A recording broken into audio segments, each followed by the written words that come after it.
অৰ্চন বন্দন ধ্যান সমস্ততে কৰিম ও যশ কীৰ্তন তয়াতি তুষ্ট হুন্ত হৰি। এতিয়া আমাক ভাগৱতে নৱবিধ ভক্তিৰ কথা কৈছে।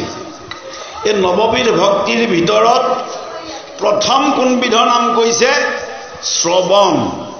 তাৰ পিছত কৈছে কীৰ্তন। এই আমাৰ সমাজবিলাকত অকণমান আগতে মই কৈছোঁৱেই যে আমাৰ সত্ৰ কিছুমানত ভগৱান বিষ্ণুৰ পূজা সেৱা হয়। ভগৱান বিষ্ণুৰ পূজা সেৱাৰ সমানে সমানে আমাৰ সমাজত বিভিন্ন কৰ্মকাণ্ডৰো সূচনা হয়। এই কৰ্মকাণ্ডৰ জৰিয়তে আমি আমাৰ জীৱন কেতিয়াও মুক্তিফালে যাব নোৱাৰোঁ। মুক্তিফালে আমি আমাৰ জীৱনক নিব নোৱাৰোঁ। যদি মুক্তি পাবলৈ হয় তেতিয়াহ'লে হৰিনাম শ্ৰৱণ আৰু কীৰ্তন কৰিব লাগিব। এই যে নৱবিধ ভক্তিৰ জৰিয়তে আমি হৰিক পাব পাৰোঁ বুলি কৈছে। নৱবিধ ভক্তিৰ জৰিয়তে আমি যেতিয়া হৰিক পাব পাৰোঁ তাৰো প্ৰথম দুটাক ভাগ দিছে কি? যে শ্ৰৱণ আৰু কীৰ্তন। কীৰ্তন কৰক, আৰু কীৰ্তনতকৈও আগত কাক দিলে? শ্ৰৱণ, মানে আমি শুনিব লাগে। আমাৰ যি পঞ্চ জ্ঞানেন্দ্ৰিয়ত কাণখনো এটা ইন্দ্ৰিয়, জ্ঞানেন্দ্ৰিয় হিচাপে আছে। এই কাণেৰে আমি ৰস পান কৰিব পাৰোঁ। কিহৰ ৰস? হৰি কথা ৰস। এই হৰি কথা ৰস যদি আমি পান কৰোঁ তেতিয়াহ'লে আমি মুক্তি পাব পাৰোঁ। আৰু এই মুক্তি এনেকুৱা মুক্তি যে জীৱন মুক্তি। জীৱন মুক্তি তাক কয় যিটো পৰীক্ষিতে লাভ কৰিছিল। পৰীক্ষিতে সাপ পাইছিল কাৰ পৰা? শৃংগী মুনিৰ পৰা। শৃংগী মুনিৰ ডিঙিত তেওঁ সাপডাল মেৰিয়াই দিয়াৰ কাৰণে শৃংগী মুনিয়ে ক'লে যে এসপ্তাহৰ ভিতৰত তোক তক্ষকে দংশন কৰক।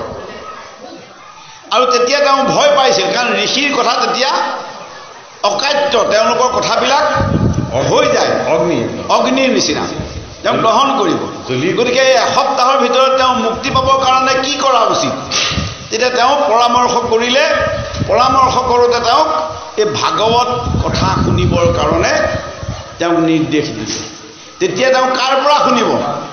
তেতিয়া ব্যাসদেৱে ক'লে যে ভাগৱতৰ তাত্ত্বিক কথা সকলোবিলাক শুকমুনিয়ে জানে, তেওঁৰে পুত্ৰ শুকে জানে। গতিকে শুকৰ মুখে যদি তুমি ভাগৱত শাস্ত্ৰ শুনিব পাৰা তেতিয়াহ'লে তুমি সেই হেৰিয়াৰ পৰা, ভয়ৰ পৰা মুক্তি পাবা। এতিয়া যিজন শুকক লাভ কৰাটো ইমান সহজ নহয়। আগতে আমাৰ ব্যাখ্যাকাৰে কৈ গৈছে যে তেওঁ দুৰ্লভ। এই দুৰ্লভ শুকমুনিক পাবৰ কাৰণে ৰজা পৰীক্ষিতে ৰজা হৈও বহুত কষ্ট কৰিব লগা হৈছিল। তেওঁ শুকমুনিক আনি এই ভাগৱত শাস্ত্ৰ যেতিয়া শুনিলে, এই ভাগৱত শাস্ত্ৰ সপ্তম দিনা যেতিয়া তেওঁ শুনিছিল তেতিয়া তেওঁ নিজেই এই সংসাৰৰ পৰা গুচি গৈছিল, মুক্ত হৈ গৈছিল। সংসাৰৰ বিভিন্ন মায়ামোহ বন্ধনৰ পৰা তেওঁ মুক্তি পাইছিল। তেওঁ তেতিয়া বয়স একেবাৰে নগণ্য আছিল, 30ৰ পৰা 40 বছৰৰ ভিতৰত। তেনেকুৱা বয়সতে তেওঁ মুক্তি পাইছিল আৰু তেওঁ মৰিবলগীয়া হোৱা নাছিল। তেওঁ মুক্তি পাইছিল, জীৱন মুক্তি। পৰৱৰ্তী সময়ত ঋষিৰ কথাটো খণ্ডন হ'ব নোৱাৰক। ঋষিৰ জুইকুৰা যিকুৰা তেওঁ তক্ষকে তোমাক ঘটি হত্যা কৰক, এই যি সাপ দিছিল এই সাপকো ভগৱানে নস্যাৎ কৰিবলৈ দিয়া নাই। তেওঁৰ শেষ সময়ত তেওঁৰ পদত, তেওঁ যিহেতু ব্ৰহ্মত্ব লাভ কৰিলে, সেই ব্ৰহ্মৰ পদত তক্ষকে খুটি জাষ্ট আমাক দেখুৱালে যে তক্ষকৰ দংশনৰ পিছতেই তেওঁৰ মৃত্যু হৈছে। প্ৰকৃততে নহয়, তাৰ আগতেই তেওঁ মুক্তি পালে, তেওঁৰ জীৱন মুক্তি হৈছে। এই জীৱন মুক্তি লাভ কৰাটো কিমান দুৰূহ কথা, সেইটো এটা সাধাৰণ মনুষ্যই আমি তাৰ অৰ্থ ভেদ কৰিব নোৱাৰোঁ। জীৱন মুক্তিনো কি? যে জীৱিত অৱস্থাতে সকলোকে নিজৰ সমান দেখিব পৰা, সদা আনন্দ হৈ প্ৰত্যেকজন লোককে, প্ৰত্যেকভাগ জীৱকে, ভগৱান সৃষ্ট চাৰিমুঠি জীৱৰ প্ৰত্যেকটো জীৱকে আত্মসম দেখিব পৰাটোৱে হ'ল জীৱন মুক্তি। এই জীৱন মুক্তি পথালি চকোৱা মানুহৰ বাবে ইমান সহজ সাধ্য নহয়। তাক লাভ কৰি দেখুৱালে কোনে? ৰজা পৰীক্ষিতে। কেতিয়া? যে মহামুনি শুকৰ মুখে এই ভাগৱত শাস্ত্ৰ যেতিয়া তেওঁ শ্ৰৱণ কৰিছিল আৰু শ্ৰৱণ কৰিয়েই তেওঁ সেইখিনি ব্ৰহ্মত্ব লাভ কৰিছিল। সেইকাৰণে শ্ৰৱণক প্ৰথম স্থান দিছে, যে ভাগৱত কথা শুনিবৰ কাৰণে যোন নিজে আগ্ৰহী হৈ কেৱল ভাগৱত শাস্ত্ৰকেহে মনত আহি থাকে, সেইজনকে জীৱন মুক্তি লাভ কৰা বুলি ক'ব পৰা যায়। হে ৰাম, এ ভকতে যতে গাৱে গুণ নাম ছয়, হে তার মালা গান্ধী আপিন ধন্ত কৃপাময়, হে হেন জানি ব্যাসঋষি তুমি সর্বজান, হে নিৰ্মিউক শাস্ত্ৰ কৃষ্ণ চৰিত্ৰ প্ৰধান। এতিয়া মাৰ্গদৰ্শন কৰাই দিলে কাৰ? পনেতা পৰমেশ্বৰ টিকালজ্ঞ ঋষি বেদব্যাসৰ। বেদব্যাসে ব্ৰহ্মক স্পৰ্শ কৰে, দৰ্শন কৰে। ধ্যান সাধনাৰ যোগেদি হৃদয়ত ভগৱন্ত কৃষ্ণৰ স্পৰ্শ লাভ কৰে। কিন্তু এইজন বেদজ্ঞ পণ্ডিত টিকালজ্ঞ ঋষি বেদব্যাসৰ জীৱনত কিবা অকণমান যেন ভুল হ'ব পাৰে। অৰ্থাৎ মনুষ্য মাতে ভুল হ'ব পাৰে। ভুল হোৱাটো মনুষ্যৰ এটা লক্ষণ। কিন্তু আমাক ভাগৱতে এটা সিদ্ধান্ত দেখাইছে। কি সিদ্ধান্ত দেখাইছে? ভুল কৰাটো অপৰাধ নহয়, ভুলটো স্বীকাৰ কৰি তাক শুধৰাই ল'ব নোৱাৰাটোহে অপৰাধ। এটা বেদব্যাসৰ কি হ'ল? বেদব্যাসৰ ভুলৰ সংশোধন হ'ল। কাৰ দ্বাৰা সংশোধন হৈছে? দেৱঋষি নাৰদৰ দ্বাৰা। দেৱঋষি নাৰদে কৈ দিলে বোলে কি, এই তুমি যে স্বৰ্গ সুখ দেখুৱাই এই জীৱবিলাকক বধ কৰি কৰি যে তুমি যজ্ঞ কৰাই যে আছা, এইবিলাক কৰিছে তেওঁলোকে আৰু পাপ তোমাৰো হৈছে। অস্থায়ী সুখটো দি তুমি কি পালা? যিটো সুখ কোনোদিন ক্ষয় নহয়, তুমি তেনেকুৱা এটা আনন্দ সৃষ্টি কৰা। তেতিয়া বেদব্যাসে সুধিলে যে হে দেৱঋষি, হে নাৰদ, মই কি কৰ্ম কৰিলেনো উদ্ধাৰ হ'ম? তেতিয়া কৈছে যে যদিও ভক্তি নৱবিধ, তাৰ ভিতৰতে দুবিধ ভক্তি আটাইতকৈ শ্ৰেষ্ঠ। এবিধ শ্ৰৱণ, এবিধ কীৰ্তন। এই শ্ৰৱণ কীৰ্তন ভকতিৰ তোমাক ৰহস্যটো কৈছো শুনা। ভকতে যে মুখেৰে ভগৱানৰ নাম লয় বোলে হয়, এই নামৰ মালাডাল ভগৱানে পিন্ধি থাকে। শাস্ত্ৰত লিখি থোৱা নাম কিন্তু ভগৱানে নলয়। ডাঙৰ কথা। এই ভাগৱত শাস্ত্ৰত যে এতিয়া প্ৰণয়ন হৈ আছে, এয়া নাম কিন্তু ভগৱানে নাই পোৱা। এই নাম যেতিয়া ভকতে মুখেৰে কীৰ্তন কৰি তেওঁ কৰ্ণৰ ৰন্ধনে যেতিয়া হৃদয়ত প্ৰৱেশ কৰাব, তেতিয়া সেই নাম ভগৱন্তে মালা কৰি পৰিধান কৰে। যে ইমান চৈতন্য ভগৱন্তৰ স্বৰূপে নাম বস্তু, এই নাম বস্তুৰ তুমি কি কৰা? কৃষ্ণৰ চৰিত্ৰ স্বৰূপ গুণনাম যশ তুমি নিশ্চিত কৰি পেলাই এখন শাস্ত্ৰ প্ৰণয়ন কৰা। বেদব্যাসক উপদেশ দিছে দেৱঋষি নাৰদে। এই কথাখিনি কৈ আছে এতিয়া কাক? এই কথাখিনি কৈ আছে 28 সহস্ৰ ঋষিক নৈমিক ক্ষেত্ৰত। কোনে কৈ আছে? সুতে কৈ আছে। উগ্ৰচবা সুতে কৈ আছে, অকুলিন সুতে কৈ আছে। কিয় কৈ আছে? যে তোমালোকে কৰা যজ্ঞৰ ব্যৱস্থাটোতকৈও শ্ৰেষ্ঠ ব্যৱস্থা এটা ইতিমধ্যে দেৱঋষি নাৰদে বেদব্যাসক দিলে। গতিকে বেদব্যাসৰ দ্বাৰা প্ৰণয়ন কৰা এই পুৰাণ শুদ্ধ শ্ৰীমদ ভাগৱত শাস্ত্ৰ যদি কোনোবাই শ্ৰৱণ কীৰ্তন কৰে, তেতিয়াহ'লে তাতকৈ শ্ৰেষ্ঠ ভক্তি এই জগতত নাই।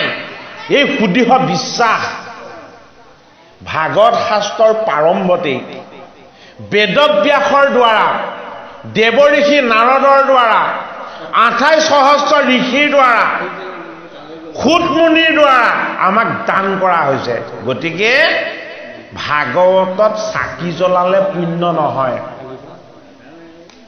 ভাগৱতত ধূপ ধূনা জ্বলাই থাকিলে তাৰ পৰা আমাৰ হৃদয় নিৰ্মল নহয়। ভাগৱতত জ্বলি থকা ভগৱন্ত কৃষ্ণৰ গুণ যশ আৰু লীলাৰ চৈতন্য স্বৰূপ আমাৰ কৰ্ণৰ ৰন্ধেৰে অথবা মুখপদ্মে কি হ'ব লাগিব?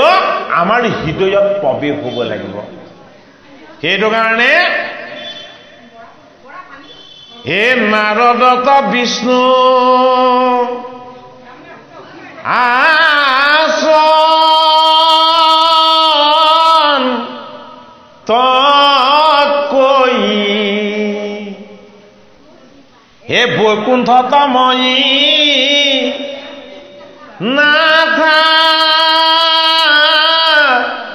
কৰৈ হে যোগী ৰুহিয়ায়ে ঋষ মুদাই এ ঠাকু ভকতৰ কীৰ্তন চাই। দেৱৰীকে নাৰায়ণে কৈছে বোলে বৈকুণ্ঠলৈ কৈছিলো হে ঈশ্বৰ আপোনাক দৰ্শন কৰিবলৈ, আপুনি দেখোন বৈকুণ্ঠত নাই কিয়? হৰিক দৰ্শন কৰিবৰ কাৰণে দেৱৰীষি নাৰদ বৈকুণ্ঠ পালেগে। বৈকুণ্ঠৰ ৰত্ন মন্দিৰত গৈ হৰিক জুমি জুমি চাইছে, হৰি দেখোন তাত নাই। এতিয়া দেৱৰীষি নাৰদে হৰিক ধ্যান কৰিলে, তুতি নতি কৰিলে, উপাসনা কৰিলে, ভগৱন্ত বিষ্ণুৱে দৰ্শন দিলে। দৰ্শন দিয়াৰ পাছত নাৰদে সুধিছে বোলে বৈকুণ্ঠ নামত যে আপোনাক নেদেখিলো কি কাৰণে? আপুনিতো বৈকুণ্ঠত থাকো বুলি কৈছিলে। যে বৈকুণ্ঠত মই নাথাকো ৰৈ, মই বৈকুণ্ঠত ৰৈ নাথাকো নহয়। বোলে কি যোগীয়ে মোক হৃদয়ত ধৰি ৰাখে, মই যোগীৰ হৃদয়ো ত্যাগ কৰোঁ। বোলে কেতিয়া? যেতিয়া ভকতে মোৰ গুণ কীৰ্তন আৰু উপাসনা কৰে। ভকতে মোৰ গুণ কীৰ্তন কৰিলে মানে মই কি হওঁ? মই তাত গৈ বিৰাজমান হওঁ। সেইটো কাৰণে আমি হৰিৰ গুণ কীৰ্তন নিজে কৰিব লাগিব। হয় শ্ৰৱণ কৰিব লাগিব, নহ'লে কীৰ্তন কৰিব লাগিব। শ্ৰৱণ কীৰ্তন যদি কৰোঁ তেতিয়াহে আমাৰ ভকতি হ'ব। এনেই যদিও অৰ্চন মণ্ডন দাস্য সখিত্ব আত্মনিবেদন এইখিনি যদিও ভক্তি পন্থা দেখুওৱা হৈছে, এইখিনি আচলতে বৈকুণ্ঠৰ প্ৰতিষ্ঠাৰ গোটেই ব্যৱস্থাটোক আচলতে দেখুওৱা হৈছে, হয়নে বাৰু? ভকতে ভকতিৰ ৰহস্যটো শ্ৰৱণ কীৰ্তনৰ মাজতে আচলতে পাব পাৰে। হে ৰাম,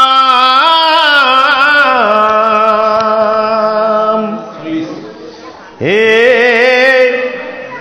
যিটো শাস্ত্ৰে আছে গুণ তাৰ ওপৰবা যিটো বাক্যে নাহি নাম কৃষ্ণৰ চৰিত্ৰ হে উচিষ্ট গৰ্তটো কৰি সিটো অপবিত্ৰ। দেৱৰীষি নাৰদে কি বুলি কৈছে? যে যিখিনি কথাত কৃষ্ণৰ চৰিত্ৰ নাই সেইটো ডাষ্টবিনৰ নিচিনা। উচিষ্ট গৰ্ত মানে আচলতে আমি আধুনিক ভাষাত ডাষ্টবিন বুলিয়ে ক'ব লাগিব।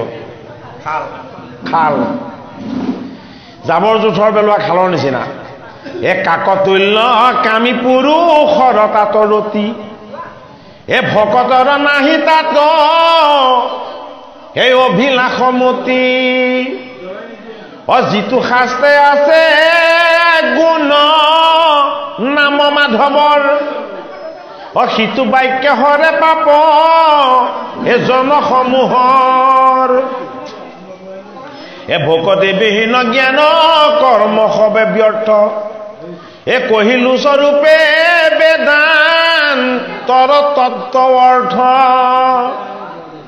হে আবে অনাদৰি জ্ঞান স্বৰ্ধমৰ নিশেষ কেৱলে দিউক ভক তীৰ উপদেশ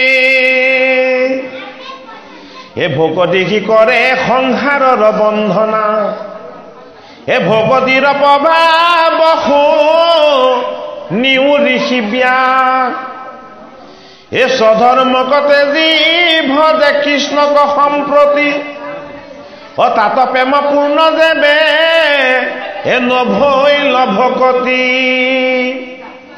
এ ভৈল ভস্ত যদি বাৱল পথে গৈল প্ৰাণ অজানা নাহি তথাপিতা হাৰ কল্যাণ এ ঊৰ্ধ্ব বাহু কৰি হেৰা কৰো অংগীকাৰ এ অধম জাতিটো যদি এ জন্ম ভৈলতাৰ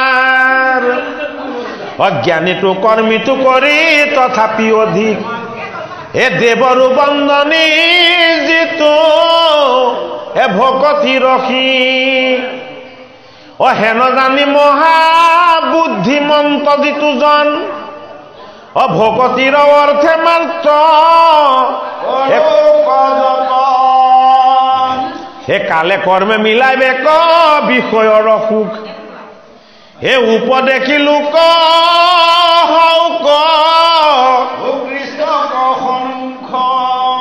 এতিয়া উপদেশী লোকসকলক কৃষ্ণক সন্মুখ হ'বলৈ কৈছে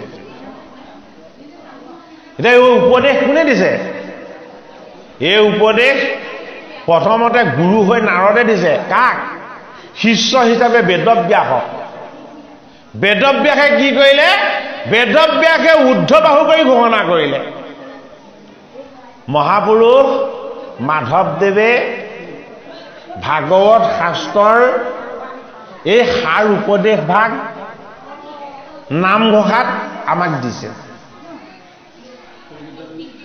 ব্যাস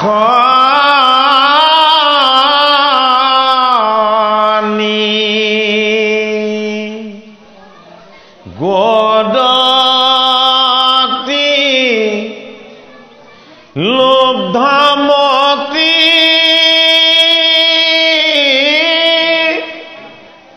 শুনিও আনন্দে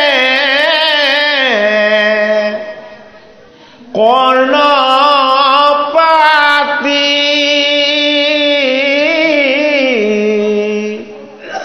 আদিও পদেশ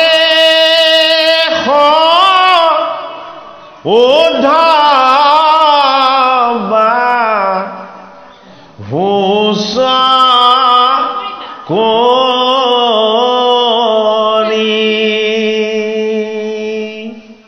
অহি মানে মাত্ৰ মহামন্দ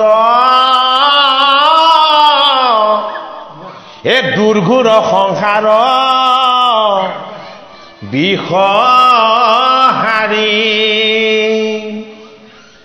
এ নমুনাৰায়ণ বুলি কমুখ ভৰি এ নমুনাৰায়ণ বুলি কমুখ ভৰি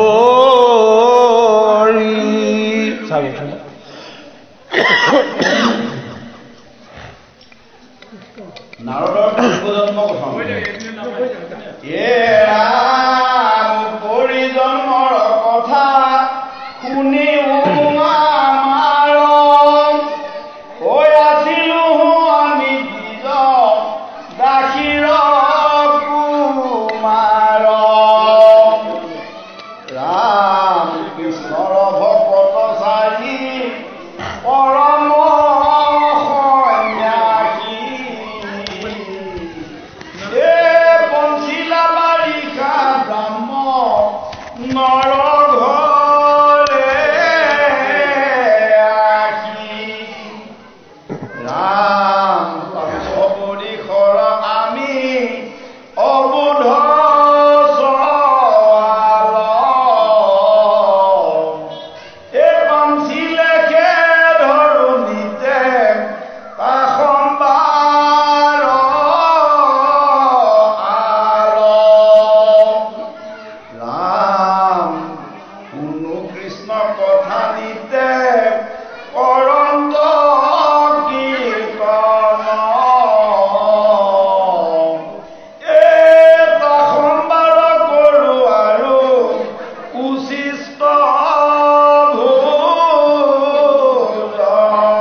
তনৰ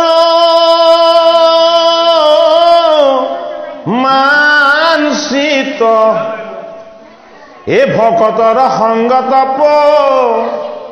বিত্ত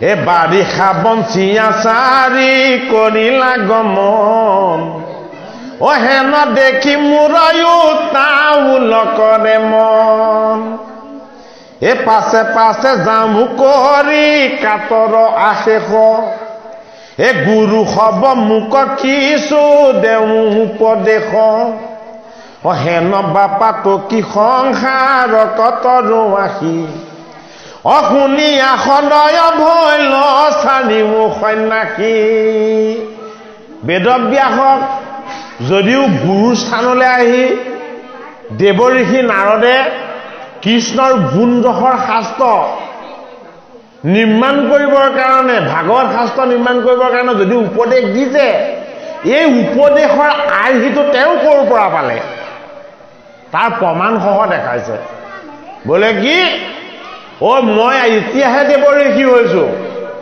এই দেৱ ঋষিৰ জন্ম ল'বৰ কাৰণে মই মৰ্ত্যত ব্ৰাহ্মণৰ গৃহত ব্ৰাহ্মণৰ এটি পুত্ৰ হৈ মই জন্ম লৈছিলো এই ব্ৰাহ্মণৰ গৃহত দাসীৰ গৰ্ভত মই যেতিয়া জন্ম লৈছিলো ঐ বাৰিষা সময় আহি গ'ল কেনিও কোনো যাব নোৱাৰা হ'ল হাবি জংঘলে পৰিপূৰ্ণ হ'ল চাৰিজন সংসাৰ বিৰাগী সন্যাসী আহি আমাৰ গৃহধামত অতিথি হ'ল আৰু সেই সন্যাসী কেইজনে কি কৰে আমাৰ গৃহধামত থাকি সদায় হৰি কীৰ্তন কৰে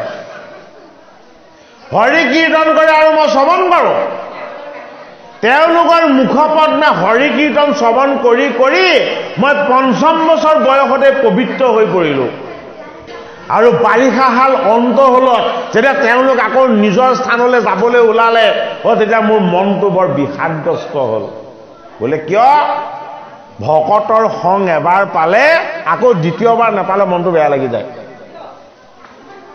ভকতৰ সং পোৱাটো অতি দুৰ্লভ ভগতৰ সংগ পোৱাটো অতি দুৰ্লভ যদি কেনেবাকে ভগৱন্তৰ কৃপাত এবাৰ লাভ কৰা যায় তেতিয়াহ'লে এই সংগ পোৱাৰ যিটো আকাংক্ষা এই আকাংক্ষাটো কি হৈ যায় গভীৰ হৈ যায় এটা দেৱ ঋষি নাৰদে কি কৰিছে এই চাৰিজন সন্যাসীক ভক্তিভাৱেৰে তুতি আৰু উপাসনা কৰিছে যে তোমালোক যদিও যাবলৈ ওলাইছা যোৱা কিন্তু হৰিকনো কেনেকৈ উপাসনা কৰিব লাগে মোক অকণমান জ্ঞান দি থৈ যোৱা হে ৰাম উলতি ধনিয়া মোক কনিলায়া চাখ এ পৰম ৰহস্য কথা কৰিলা প্ৰকাশ এ কহিলন্ত ঈশ্বৰ ভকতি মহাজ্ঞান এ যে নয়ন লাক দিলা দিব চক্ষু দান এ বান্ধৱ কৃষ্ণক মই ভৈলো পৰিচয় এ আন দেৱ ধৰ্মক দেখিলো মায়াময় আছিলন্ত বৃদ্ধ মাতৃ পিতৃ প্ৰতিপালি অ আছিলন্ত বৃদ্ধ মাতৃ প্ৰতিপালি মোক এ দংখিলে সৰ্পেতে হু গৈল পৰলোক অ হেন দেখি আমাৰ দাস ভৈল মন এ উত্তৰ দিশক লাগি কৰিলো গমন অ উত্তৰ দিশ মানে আমি সেই দেখি থকা উত্তৰ দিশ নহয় হয়নে উত্তৰ দিশ মানে জীৱৰ উত্তৰণ ঘটোৱা যিটো পথ এই পথটো কি এই পথটো হ'ল ভক্তিৰ পথ ভক্তিৰ পথলৈ যদি জীৱ যাত্ৰা হয় তেতিয়াহ'লে এয়া উত্তৰ দিশলৈ গমন যিহেতু উত্তৰত কি আছে উত্তৰত হিমালয় আছে হিমালয় সাধনাৰ প্ৰতীক সেইটোৰ কাৰণে উত্তৰ দিশৰ কথাটো আমাৰ ভাগৱত শাস্ত্ৰই কৈছে বোলে কি এই উত্তৰৰে কন্যা আছিলে কোন উত্তৰা এই উত্তৰাৰ গৰ্ভতে স্থিতি লৈছিলে কোন পৰীক্ষিত আৰু অস্বস্থমাৰ ব্ৰহ্মাস্ত্ৰৰ পৰা কেনেকৈ মুক্ত হৈছিলে উত্তৰাই কৃষ্ণক স্মৰণ কৰিছিলে কৃষ্ণক স্মৰণ কৰি কৃষ্ণৰ কৃপাৰ প্ৰসাদত তেওঁ নিজেও প্ৰাণ ৰক্ষা কৰিছিলে আৰু পুত্ৰ পৰীক্ষিতৰো প্ৰাণ ৰক্ষা কৰিছিলে এইটো কাৰণে সেই ঈশ্বৰ কৃষ্ণৰ ভক্তিৰ যিটো দিশ এই দিশটোক কি বুলি কোৱা হয় উত্তৰ দিশ বুলি কোৱা হয় হেৰাইলো নগৰ গাম নদী নদ দেশ এ ঘূৰাৱৰণত ভয়লো আপুনি প্ৰৱেশ বন মধ্যে দেখিলো বিচিত্ৰ সৰোবৰ স্নান পান কৰি ভয়লো সুস্থ কলেবৰ হে আসনে বহিলো শিশু অস্বস্থাৰ তলে হে কৃষ্ণক চিন্তিবে লৈলো হৃদয় কমলে এই যে শিশু অস্বস্থাৰ তলত যে নাৰদ বহিলো বুলি কৈছে এইজোপা কিন্তু গছ নহয় আকৌ ভগৱান কৃষ্ণ যেতিয়া বৈকুণ্ঠৰ প্ৰাণ হবৰ হৈছিলে তেতিয়া ভগৱান কৃষ্ণই এজোপা শিশু অস্বস্থ বৃক্ষ নাম দিছিলে হয়নে এই অস্বস্থ কি এই অস্বস্থ হল জগতৰ হৰিয়ে ৰচনা কৰা সংসাৰ বৃক্ষ আমি প্ৰত্যেকে একো একোজোপা শিশু বৃক্ষ কি শিশু অস্বস্থ বৃক্ষ এই শিশু অস্বস্থ ৰূপী বৃক্ষতেই আমাৰ জীৱটো ওলমি আছে এই ওলমি থকা জীৱটো প্ৰকাশ কৰি ৰাখিছে কোনে জগতৰ হৰি ভগৱান কৃষ্ণই আত্মা ৰূপত এইটো কাৰণে অস্বস্থ মানে আহত গীতাৰ এটা শ্লোকত বিভূতি যুগত ভগৱান কৃষ্ণই মধ্যম পাণ্ডৱ অৰ্জুনক কৈছে বোলে কি দেৱঋষিসকলৰ মাজত মই নাৰদ বিৰিষবিলাকৰ মাজত মই আহত গন্ধৰ্বসকলৰ মাজত মই চিত্ৰৰথ আৰু সিদ্ধসকলৰ মাজত কি মই কপিল অস্বস্থ সৰ্ব বিখ্যানম দেৱৰ্ষি নাম সনাৰদ গন্ধৰ্বনাম চিত্ৰৰথ সিদ্ধি নাম গো ভিনো মুনি এই দেহ অস্বস্থ বৃক্ষ এই দেহৰ তত্ত্বতে ভেজা দি কি আছে আমাৰ জীৱ আছে এই দেহ আৰু জীৱক দুইটাকে চৈতন্য কৰি ৰাখিছে কোনে পৰমাত্মা কৃষ্ণই সেইটো কাৰণে অস্বস্থ বৃক্ষৰ তলত এই দেৱঋষি নাৰদ স্বৰূপ পঞ্চম বয়সৰ শিশুটিয়ে কি কৰিছে একান্ত চিত্তে হৰিক উপাসনা কৰিছে আমি এই সংসাৰতে থাকি সংসাৰ বিৰিষৰ তলতেই জগতৰ হৰি দৈৱকী নন্দন কৃষ্ণ আমি একান্ত চিত্তে ভজিব লাগিব হে ৰাম আসনে বহিলো শিশু অস্বস্থাৰ তলে ও কৃষ্ণক চিন্তিবে লৈলো হৃদয় কমলে হে উপজিল প্ৰেম আতি দ্ৰৱ ভৈল চিত অজৰে নয়নৰ নীৰ তনু ৰোমাঞ্চিত দেখিলো সাক্ষাতে মই ঈশ্বৰৰ মূৰ্তিক এ কৰন্ত প্ৰকাশ কোটি চন্দ্ৰটো অধিক আনন্দ সিন্ধুত মন মজিল আমাৰ এ গুচিল মনৰ মূৰ মোহ অহংকাৰ এ কটুখনে প্ৰভু পাছে ভৈল অন্তৰ্ধান ও কৃষ্ণ কনে দেখি দুনাই দুনাই ধৰো ধ্যান কৃষ্ণ দৰ্শন বাবা নহয় জীৱ হৈ জন্ম ললে কৃষ্ণ দৰ্শন এবাৰেই হ'ব কিয় এবাৰ হ'ব এবাৰ কৃষ্ণক দৰ্শন কৰাটো বহুত ভাগ্যৰ কথা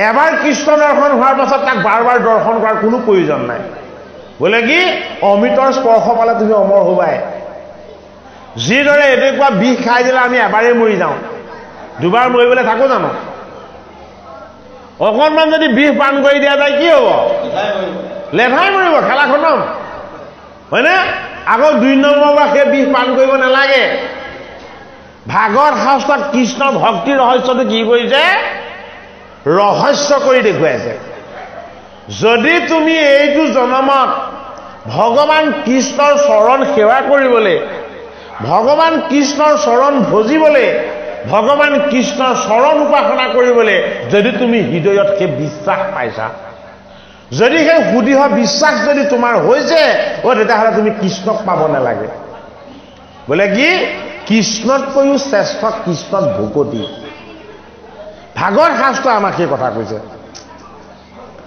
হে ৰাম এখনে দেখিলো হৃদয়তে দেখা দিয়া, কৈ গৈলা বন্ধু বুলি ঢাকুৰিলো হিয়া, অনন্তৰে আকাশত শুনিলো বচন, এৰি মোক লাগি বালক কন্দন। কোন ভাই দেখিলে 55 সেই উপজিল প্ৰেমৱাতি দব ভৈল চিত পিছৰ ভাগে আনন্দ সিন্ধুত মন মজিল আমাৰ, গুচিল মনৰ মোৰ মোহ অহংকাৰ, কটুখনে প্ৰভু পাছে ভৈল অন্তৰ্ধান, কৃষ্ণ কনে দেখি দুনাই ধৰো ধ্যান, তথাপি নপাওঁ লাগ মাধৱ বন্ধুক, কান্দিলো অনেক সুকে ফুলে ফুটে বুক, এখনে আছিলা হৃদয়ত দেখা দিয়া, কৈ গৈলা বন্ধু বুলি ঢাকুৰিলো হিয়া, অনন্তৰে আকাশত শুনিলো বচন, এৰি মোক লাগি বালক কন্দন, নতু গুছে সৈমকে মনৰম লজত, নাপাইবা মুহুক দেখা আহুৰি জন্মত, মোৰ গুণ নাম কৰা শ্ৰৱণ কীৰ্তন, পাইবা আউৰ জনমত সদা দৰিখন, তেজিয়া নিন্দিত ইটো দাসকলেৱৰ, পাইবি মোৰ পাৰিষদি তনু শ্ৰেষ্ঠতৰ, হয় বেকনা ৰদ নাম দিব ৰূপধৰ, পফুৰি বিপবিত কৰি লোক নিৰন্তৰ,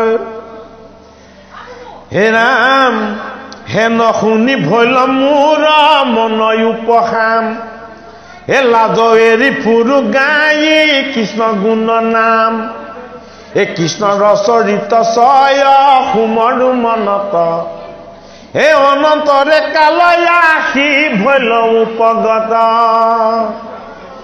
পৰিল শৰীৰ কৰ্ম চিন্দিল সকলে, পাইলো পাৰিষদি তনু ভকতিৰ বলে। দেৱৰীকি নাৰায়ণে বেদব্যাসক কৈছে, তোমাৰ চিত্ৰ উগুল থুগুল দেখি মই ইয়াতে আবিৰ্ভাৱ হৈ গলো। বোলে কিয়? এইটো মোৰ তনু পাৰিষদি তনু। বোলে কি? ই গুণত দেখা দিওঁ, ই নিৰ্গুণত থাকে। যেতিয়াই মন যায় মই তেতিয়াই আত্মাৰূপ ঈশ্বৰ তত্বৰ নাৰদ ৰূপী মই দেহ ধাৰণ কৰি মই ভকতক আনন্দিত পাৰোঁ। বোলে কিয়? মই আগৰ জন্মত পুণ্য কৰিছিলোঁ। কি পুণ্য কৰিছিলোঁ? চাৰিজন সন্ন্যাসীৰ সান্নিধ্য লাভ কৰি ভগৱান কৃষ্ণৰ গুণনাম যশ মই শ্ৰৱণ কীৰ্তন কৰিছিলোঁ। ভগৱান কৃষ্ণই মোৰ সেই ভক্তিত সন্তুষ্ট হৈ মোক আশীৰ্বাদ দিছিল, তুমি ইয়াৰ পাছত যেতিয়া জন্ম ল'বা তুমি এই গুণময় দেহ লৈ জন্ম নকৰা। কি হ'বা? তুমি ব্ৰহ্মাৰ মনত প্ৰৱেশ হ'বা। ব্ৰহ্মাৰ ব্ৰহ্মময় মনৰ তত্ত্বত প্ৰৱেশ হৈ তুমি ব্ৰহ্মাৰ কোলাত এটা শিশু হ'বা। এই শিশু হৈ তুমি ভগৱন্ত প্ৰভুৰ কৃষ্ণৰ গুণনাম যশ তুমি শ্ৰৱণ কীৰ্তন কৰি হাতত দিব্য বীণা লৈ তুমি নাৰদ ৰূপত প্ৰকট হ'বা। আৰু কি কৰিবা? গোটেই জগত তুমি শুদ্ধ কৰিবা। সেইটো কাৰণে অশস্ত সৰ্ববিখ্যানাম দেৱৰ্ষি নাম নাৰদ। দেৱৰ্ষিসকলৰ মাজত বিভূতি স্বৰূপে ভগৱান কৃষ্ণই হ'ল নাৰদ স্বৰূপ। এই কথা আমাক ভাগৱত শাস্ত্ৰই জনাইছে। সেই সময়ত আহি মিলিল পলয়, প্ৰৱেশিলো গয়াময় ব্ৰহ্মাৰ হৃদয়, তাহানে মানস পুত্ৰ হৈয়া ভৈলো যাক, দেখা ভকতিৰ কিনো মহিমা সাক্ষাৎ, ভকতিৰ প্ৰভাৱ দেখোঁতে অদ্ভুত, ভৈলো অৱতাৰ মই হুয়া দাসী সুত। ভক্তিৰ মহিমাটো হে বেদব্যাস চাই লোৱা আৰু কি কৈছে সুতমুনিয়ে 28 সহস্ৰ ঋষিক নৈমিক ক্ষেত্ৰত কৈছে এই ভগৱান কৃষ্ণৰ কথা শ্ৰৱণ কীৰ্তন কৰিবলৈ পোৱাটো কিমান আনন্দময় আৰু কিমান ৰহস্যময় কথা তোমালোকেও বুজা বোলে কি এইজন দাসীৰ গৰ্ভত ব্ৰাহ্মণৰ পুত্ৰ হৈ নাৰদ জন্ম লৈছিলে কৃষ্ণৰ কথা শ্ৰৱণ কীৰ্তন ভকতিৰ দ্বাৰা ব্ৰহ্মাৰ মনত প্ৰৱেশ হৈ তেওঁ মানস পুত্ৰ হৈ জন্ম ললে আৰু এইবাৰ দিব্য বিনাৰে সৈতে গোটেই জগতক তেওঁ শুদ্ধ কৰি আছে গতিকে নিজেও পাৱনকাৰী পবিত্ৰৰ ভাগ দিব পৰা দেৱঋষি নাৰদৰ দৰে এজন দেৱ ঋষিয়েও মৰ্ত্যৰ ভূমিত ব্ৰাহ্মণৰ গৃহত এটি সাধাৰণ শিশু হৈ জন্ম হৈছিলে ভক্তিৰ সংস্কাৰৰ কাৰণেহে তেওঁ দেৱ ঋষি হ'ব পাৰিছে আমাক ভাগৱত শাস্ত্ৰই সেইটো জনাইছে ৰাখি দিলে না ছাৰ ৰাখিব লাগিব হয় নহয় সময় হ'ল ছাৰ 3টা বাজিব সময় মহাহৰি প্ৰসাদে তৰিলু ঘূৰ মায়া হেন জানি ব্যাস জগতকে কৰা দায়া ৰাম কৃষ্ণ গুণ নাম ধৰ্ম কৰিও বেকত অ শ্ৰৱণ কীৰ্তন কৰি তৰুপ জগত এহি বুলি ভৈলা মুনি স্বৰ্গত প্ৰৱেশ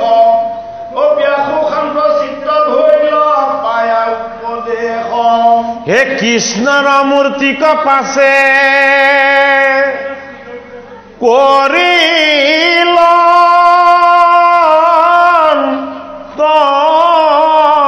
ধ্যান ও হৃদয়তে কৃষ্ণক দে খিলাবি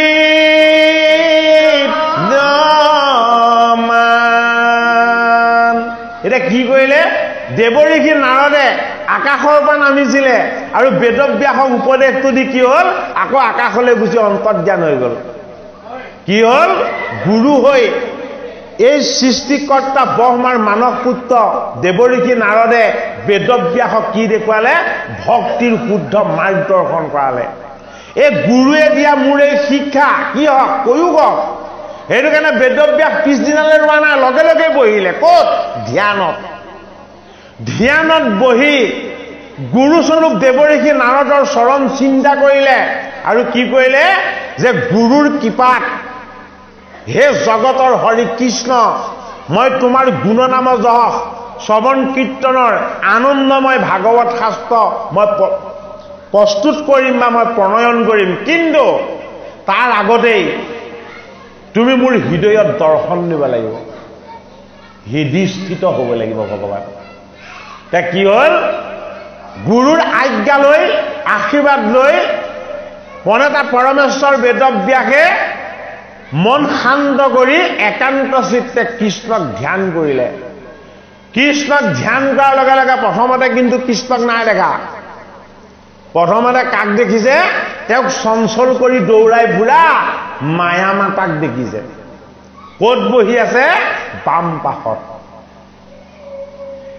এই মায়া মাতাক চঞ্চল ৰূপত তেওঁ যেতিয়া দেখিলে আকৌ গুৰুক ধ্যান কৰি তেওঁ ঈশ্বৰ কৃষ্ণক চিন্তা কৰিলে মায়াই তেওঁক চঞ্চল কৰিব নোৱাৰিলে কিয়নো গুৰুৰ আশীৰ্বাদ আছে ভগৱন্ত কৃষ্ণৰ মহিমা তেওঁ উপলব্ধি কৰিছে যে মায়া মাতাক যদিও মই বাম পাশত দেখিছো মোৰ শিৰত গুৰুৰ কৃপা আছে আশীৰ্বাদ আছে গতিকে মই আকৌ ভগৱন্তক চিন্তা কৰোঁ কি দেখিলে সোঁ পাশত দেখা পালে ভক্তি মাতাই কি কৰিছে ভক্তি মাতাই তেওঁক আশীৰ্বাদ দিছে আৰু কি হ'ল যে বাম পাশত মায়া সোঁ পাশত ভক্তি হে ভগৱান কৃষ্ণ এই হৃদয়ৰ মধ্যস্থানত যেতিয়া তুমি দেখা দিবা কি হৈ গ'ল হৃদয়ৰ মধ্যস্থানত হৃষিকেশে দৰ্শন দিলে কৃষ্ণই দৰ্শন দিলে গতিকে বাম পাশত আমাৰ কোন থাকে আমাৰ ভাৰ্যা কি ভাৰ্যা আমাৰ বৃত্তিবিলাক মায়াময় মোহময় হয়নে এই বৃত্তিবিলাক যদি কেনেবাকে কৃষ্ণ দৰ্পণ কৰা হয় তেতিয়া এয়া হ'ল ভক্তি এয়া হ'ল ভক্তি মাতা বৃত্তিবিলাক কাক অৰ্পণ কৰিব লাগিব ভগৱন্ত কৃষ্ণ অৰ্পণ কৰিব লাগিব ভগৱন্ত কৃষ্ণ অৰ্পণ কৰিলে বৃত্তিবিলাক কি হ'ব ভক্তি হ'ব সেইটো কাৰণে সেয়া হ'ল ভক্তি মাতা এই ভক্তি মাতাৰ স্বৰূপ তেতিয়া উপলব্ধি হ'ব, তেতিয়া মায়া মাতাই বিদায় ল'ব। মায়া মাতাই যেতিয়া বিদায় ল'ব তেতিয়া কি হ'ব? হৃদয়ত কৃষ্ণস্বৰূপ ঈশ্বৰে দৰ্শন দিব। ভাগৱত শাস্ত্ৰৰ প্ৰথম স্কন্ধত ঈশ্বৰ কৃষ্ণ দৰ্শনৰ যিটো আনন্দ, এই আনন্দ বেদব্যাসৰ ধ্যান তপস্যা আৰু সাধনাৰ পৰা আমাক দেখুৱাইছে। আমি যাতে ভগৱন্তক তেনেদৰে বুজিবলৈ যত্ন পঢ়ো। হে ৰাম ও কৃষ্ণ গুণ নাম ধৰ্ম অকণমান ওপৰৰ পৰা আছে নেকি ন? কিমান নম্বৰ পদটো? এ পৰম ৰহস্য ইটো ভকতিৰ পন্থ, এ শুকক পহাইলা মহা এ ভাগৱত গ্ৰন্থ, এ প্ৰথম স্কন্ধৰ 6 অধ্যায়ৰ কথা, গৈল ব্যাসনাৰ দশং হে বাদ ইটো কথা, এ শুনা সামাজিক জন মহাভাগৱত, এ পুৰাণৰ সূৰ্য শাস্ত্ৰ, এ শুনিও মহত্ব, এ হোয়া এক শৰণ যিজনে শুনে আক, এ পাৱে পৰম পদ সুখে এ নিশ্বৰে নায়ক। ধৰক ছাৰ। ৰাম বৈকুণ্ঠৰ শাস্ত্ৰ আনি পৰম সুখে, এ সংসাৰিক কৰি কৃপা প্ৰচাৰিলা সুখে, জানি এক চিত্তে নিতে শুনা কৃষ্ণৰ কথা, ঐহে নাম মনুষ্য জন্ম নকৰি বৃথা। হে বিজুলী চমক যেন জীৱন থিৰ, কৈতকে দিখনে পৰে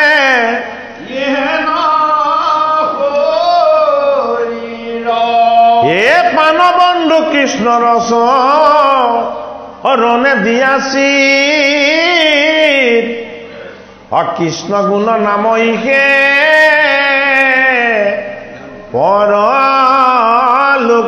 পৰলোকবিদ।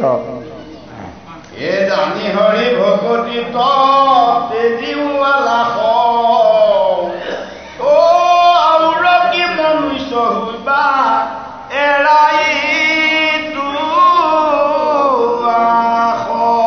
এ সত্তৰে গলত বান্ধা মাধৱ নাম, কৃষ্ণৰ কিংকৰে কহে বোলাৰা মৰা হৰি নাম।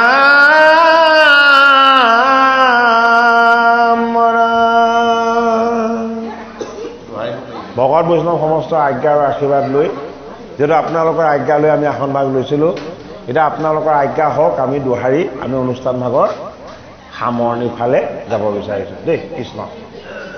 এ জানি হৰি ভকতিত তেজিও লাখ, হে আউৰ কি মনুষ্য হইবা হেৰাইতো আখ, এ সত্তৰে গলত বান্ধা ও মাধৱ নাম,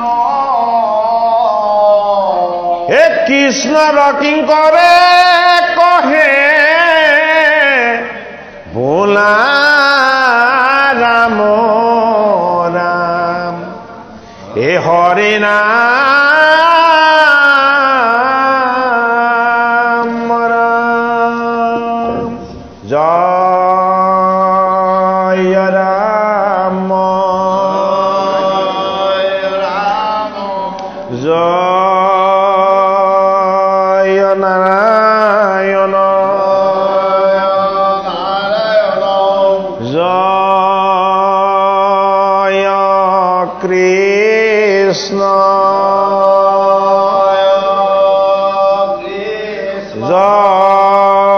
জগত গুৰু শ্ৰীমন্ত শংকৰ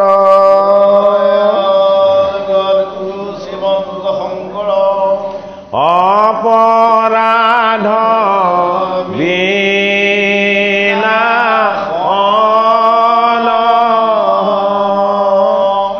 তজু নামে নাৰায়ণ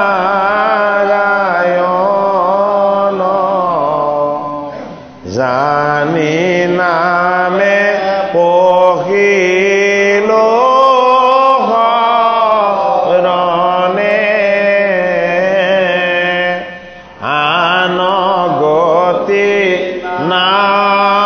নাহিকে মৰণে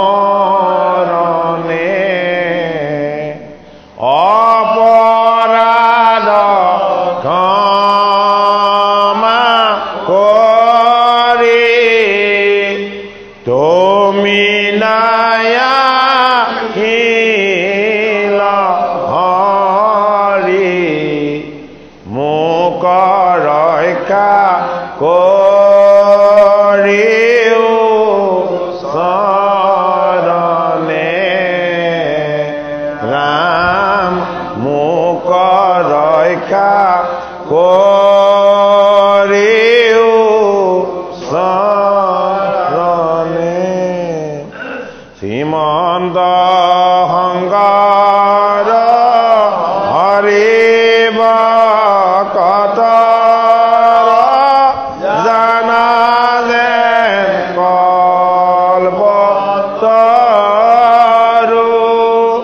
তাহান্ত বিনাই নাই নাই নাই আমাৰ পৰম গুৰু ৰাম আমাৰ পৰম গুৰু। হৰি